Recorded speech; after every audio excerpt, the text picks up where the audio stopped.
Urtarrilaren 30erako greba orokorra deitu du Euskal Herriko Eskubide Sozialen Kartak. Aiaraldean ere hasiak gara egun horri begira motorrak berotzen.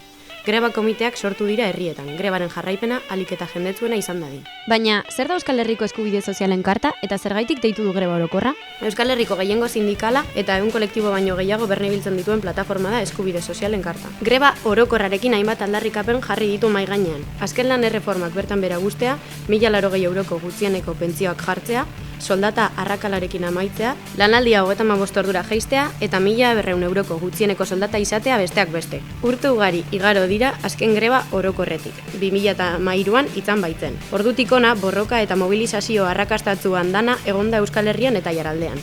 Martxoaren 8ko greba feministak, pentsionistek astelehenero egiten dituzten mobilizazioak eta berriak supermerkatuetako, Balboizpeineko eta Tubos Reunidoseko langileen borrokak besteak beste. Gauzak hala, borroka horriei jarraipena emateko aukera paregabea izango da urtarrilaren 30ko greba orokorra.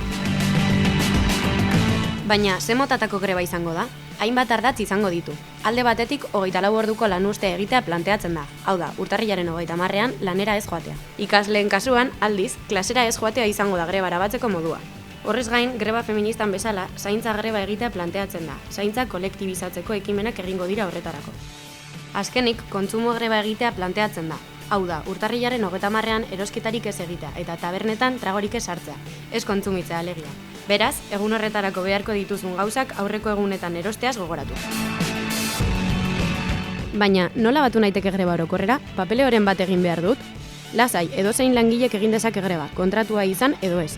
Zure oinarrizko eskubidea da. Ez da beharrezkoa ez da sindikatu batera afiliatuta egotea. Hala ere, kontraturik ez baduzu, komeni da zure lan harremana probatzen duen lekukoak edo dokumentuak izatea. Ez duzu ez da enpresaren jabea abizatu behar. Jabeak ezin dizu greba egingo duzun edo ez galdetu, legez kanpokoa da. Gainera, iritziz ere aldatu dezakezu. Lanera joango zarela esan ahal diozu hasieran jabeari, baina gero aukera duzu iritzi aldatu eta greba egiteko.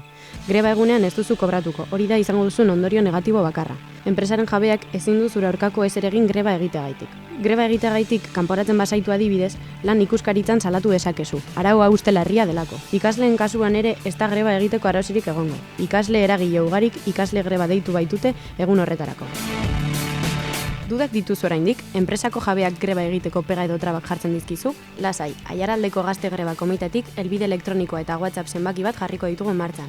Edozein zalantza edo kezka baldin baduzu, mezu bat bidali dezakezu. Grebaderen antolakuntzak murgildu nahi baduzu ere animatu kontaktuan jartzera. Eta enpresaren jabeak greba egiteko pegak edo trabak jartzen badizkizu ere animatu WhatsAppazo bat edo email bat bidaltzera eta zure egoera salatzera. Batera, indartsuago gara.